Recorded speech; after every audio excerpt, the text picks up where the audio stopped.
بسم اللہ الرحمن الرحیم۔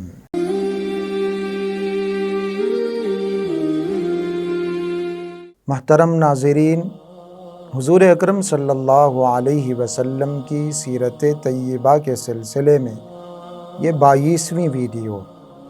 گزشتہ ویڈیو میں بتایا گیا کہ ہجرت کے 8ویں سال 2 اہم واقعات پیش آئے۔ ایک جنگ موتا کا واقعہ جس کا تذکرہ گزر چکا ہے، اور ایک فتح مکہ کا واقعہ ہے۔ فتح مکہ اسلامی تاریخ کا ایک بہت شاندار باب ہے۔ جس علاقے سے مسلمانوں کو نکال دیا گیا، ہجرت کرنے پر مجبور کیا گیا، جس علاقے میں مسلمانوں کو 13 سال مسلسل ظلم و ستم کا نشانہ بنایا گیا، ہجرت کے 8ویں سال انتہائی آسانی کے ساتھ بغیر کسی خون خرابے کے وہ علاقہ مسلمانوں نے فتح کر لیا۔ مکۃ المکرمہ کی یہ شاندار فتح، وہ مکۃ المکرمہ فتح ہو گیا کہ اس فتح کے بعد پھر کبھی اس علاقے میں شرک نہیں ہوا، بت پرستی نہیں ہوئی، اور جو بت کعبۃ اللہ کے اندر رکھے ہوئے تھے وہ بت بھی سارے کے سارے گرا دیے گئے۔ فتح مکہ کا یہ واقعہ سننے سے تعلق رکھتا ہے، سن کے اپنے جذبات کو گرمانے سے تعلق رکھتا ہے، سن کے حضور اکرم صلی اللہ علیہ وسلم کے اخلاق کو اپنانے سے تعلق رکھتا ہے۔ مکۃ المکرمہ کے قریب 2 قبیلے تھے، ایک کا نام بنو خزاعہ اور ایک کا نام بنو بکر۔ حدیبیہ کے موقع پر جب صلح ہوئی تو یہ اختیار دیا گیا، یہ آپشن دیا گیا کہ جس قبیلے کو جس پارٹی کے ساتھ ہونا ہے، جس فریق کے ساتھ ہونا ہے، اس کو اختیار ہے۔ بنو خزاعہ نے مسلمانوں کا ساتھ اپنایا اور بنو بکر مکہ کے مشرکوں کے ساتھ ہو گئے۔ یہ 2 قبیلے جو ہیں، ان کے درمیان پرانی دشمنی تھی، پرانی لڑائی تھی۔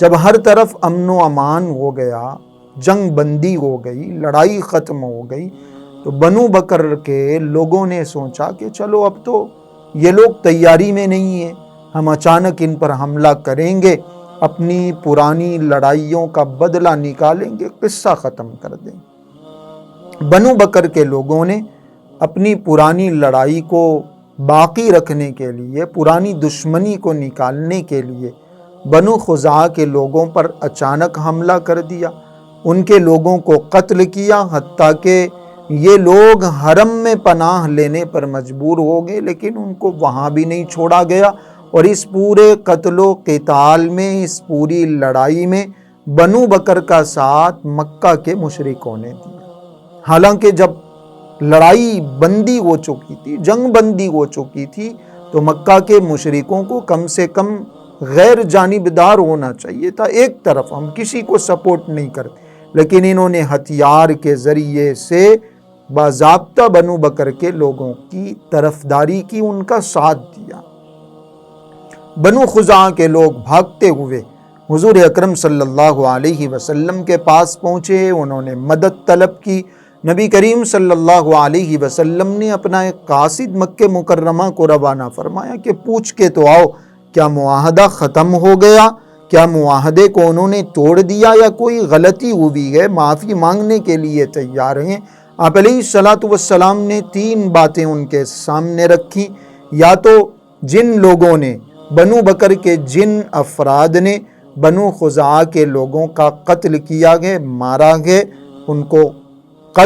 ان کا بھی قتل کیا جائے، قصاص میں ان کو بھی مارا جائے یا دیت ادا کر دی جائے، یا پھر بنو بکر کے لوگوں سے علیحدگی اختیار کر لی جائے، ہم ان سے نمٹ لیں گے، یا پھر یہ اعلان کر دیا جائے کہ حدیبیہ کی صلح اب ختم ہو چکی ہے، اس معاہدے پر ہم باقی نہیں ہیں، وہ عہد ہم توڑ چکے ہیں۔ جوش جذبات میں مکہ کے مشرکوں نے، کافروں نے کہہ دیا، جاؤ جاؤ، ہمیں کوئی پرواہ نہیں، جا کے بتا دو، ہمیں پہلی 2 باتیں منظور نہیں، یہ جو تیسری بات ہے نا، بس وہی ہے کہ معاہدہ ہم نے توڑ دیا ہے، اب کوئی صلح، کوئی عہد، کوئی کمپرومائز ہمارے اور تمہارے درمیان نہیں۔ جوش میں بات تو کہہ دی گئی۔ ادھر آپ علیہ الصلوۃ والسلام کو جب یہ معلوم ہوا تو نبی کریم صلی اللہ علیہ وسلم نے اب ان لوگوں کے خلاف محاذ بنانا، جنگ کرنا ضروری سمجھا، کیونکہ انہوں نے معاہدہ توڑ دیا تھا، خلاف ورزی کی تھی، قتل کیا تھا، جنگ کی تھی، لڑائی لڑنا ضروری تھا۔ اب ان کے خلاف جنگ کرنا ضروری تھا۔ انتہائی خفیہ طریقے سے نبی کریم صلی اللہ علیہ وسلم نے خاموشی کے ساتھ تیاریاں شروع کر دی۔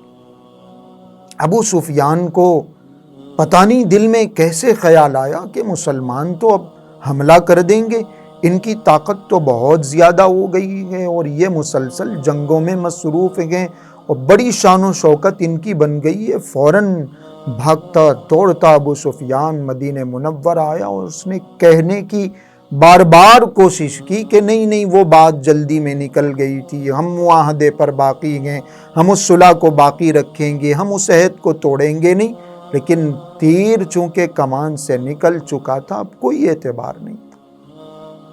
حضرت ابوبکر سے سفارش کروائی، حضرت عمر سے سفارش کروانے کی کوشش کی، حضرت علی سے، حضرت فاطمہ سے، لیکن کسی نے سفارش نہیں کی اور کہہ دیا آپ علیہ الصلوۃ والسلام نے کہ بس اب تو جنگ ہی ہو۔ رمضان المبارک کے مہینے میں 10 رمضان کو آپ علیہ الصلوۃ والسلام نے سفر کا آغاز فرمایا۔ مکۃ المکرمہ کو فتح کرنے کے لیے اور بڑی تیز رفتاری کے ساتھ یہ سفر کیا گیا۔ مکۃ المکرمہ سے قریب ایک بستی ہے جس کو مر الزہران کہا جاتا ہے، بڑا میدان۔ آپ علیہ الصلوۃ والسلام نے صحابہ کو حکم دیا کہ اس میدان میں پڑاؤ کیا جائے۔ عموماً جہاں مسلمانوں کا لشکر جاتا تھا تو سب کا کھانا ایک جگہ بنتا تھا۔ اس مرتبہ آپ علیہ الصلوۃ والسلام نے حکم دیا کہ جب رات ہو جائے تو 8 10 صحابہ اکرام ایک جگہ جمع ہو جائیں، چولہا جلا لیں، ایک جگہ جمع ہو جائیں، چولہا جلا لیں۔ جب 10,000 کا یہ لشکر 10 کی ٹولیوں میں بٹ گیا، الگ الگ جگہ پہ چولہے جلنے لگے، سارا میدان روشنیوں سے جگمگا اٹھا۔ ابو سفیان چونکہ مکہ کا سردار ہے، بعد میں اسی موقع پر انہوں نے اسلام قبول کیا، تلاش کرنے کے لیے، دیکھنے کے لیے کہ کیا ہو رہا ہے، مسلمان کب حملہ کرنے والے ہیں، یہ کس کا لشکر ہے، دیکھنے کے لیے رات میں اندھیرے میں جب دیکھا وہ میدان، وہ روشنیاں، اچانک اس کے دل میں خیال آیا یہ تو اتنا بڑا لشکر ہے، اس لشکر کو کون شکست دے سکتا ہے؟ یہ لشکر اگر مکۃ المکرمہ میں اسی شان و شوکت کے ساتھ داخل ہو گیا تو سارا مکہ تباہ و برباد ہو جائے۔ حضرت عباس رضی اللہ عنہ نے ابو سفیان کو دیکھ لیا، ابو سفیان کو اپنی پناہ میں لیا اور فوراً حضور اکرم صلی اللہ علیہ وسلم کی خدمت میں روانہ۔ حضرت عمر رضی اللہ عنہ اور دوسرے صحابہ نے دیکھا، یہ دیکھو مسلمانوں کا دشمن ابو سفیان، اس کو قتل کرو، اس کو مارو۔ لیکن چونکہ حضرت عباس پناہ دے چکے تھے، اس لیے بحفاظت انہوں نے نبی کریم صلی اللہ علیہ وسلم کی خدمت میں ابو سفیان کو پہنچایا۔ آپ علیہ الصلوۃ والسلام نے ابو سفیان سے سوالات کیے، فرمایا ابو سفیان کیا اس وقت بھی تمہارا عقیدہ ہے کہ اللہ کے علاوہ دوسرے معبود ہیں؟ ابو سفیان نے کہا اگر کوئی دوسرا معبود ہوتا، کوئی بت عبادت کے قابل ہوتا تو پھر آج ہم مغلوب نہ ہوتے، یہ شاندار لشکر آپ کا نہ ہوتا، یہ شان و شوکت آپ کی نہ ہوتی۔ ابو سفیان وہ لشکر دیکھ کر مرعوب ہو گئے اور اسلام انہوں نے قبول کر لیا۔ حضرت عباس رضی اللہ عنہ نے ارشاد فرمایا اللہ کے رسول، یہ چونکہ ابو سفیان مکہ کے سردار ہیں، بڑے ہیں، تھوڑا سا ان کو اعزاز دیا جائے، ان کا اکرام کیا جائے۔ نبی کریم صلی اللہ علیہ وسلم نے اعلان فرمایا کہ ہم مکہ مکرمہ میں داخل ہوں گے تو جو ابو سفیان کے گھر میں داخل ہوگا وہ مامون ہے، محفوظ ہے، اس سے لڑائی نہیں کی جائے۔ ابو سفیان نے کہا میرا گھر تو بہت چھوٹا ہے۔ آپ علیہ الصلوۃ والسلام نے فرمایا جو حرم میں داخل ہو جائے اس کو بھی امن ہے، وہ بھی محفوظ ہے، اس سے بھی لڑائی نہیں لڑی جائے۔ ابو سفیان نے کہا حرم کا صحن بھی تو چھوٹا ہے۔ آپ علیہ الصلاۃ والسلام نے کیا رحمت کا آپ علیہ الصلاۃ والسلام نے مظاہرہ فرمایا، کیسی شفقت گئے ان لوگوں کے ساتھ جو حضور کے دشمن ہیں، جنہوں نے 13 سال تک تکلیفیں پہنچائی۔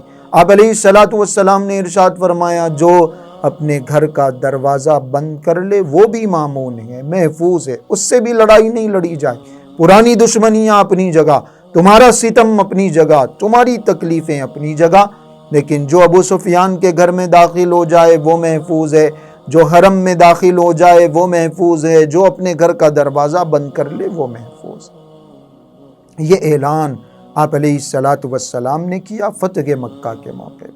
آگے پھر نبی کریم صلی اللہ علیہ وسلم نے مدینۃ المنورہ میں، مکۃ المکرمہ میں آپ علیہ الصلاۃ والسلام جس عاجزی کے ساتھ، انکساری کے ساتھ داخل ہوئے، اور وہاں داخل ہونے کے بعد جو معاملات ہوئے، جو واقعات پیش آئے، وہ انشاءاللہ آگے کی ویڈیو میں بتائے جائیں گے۔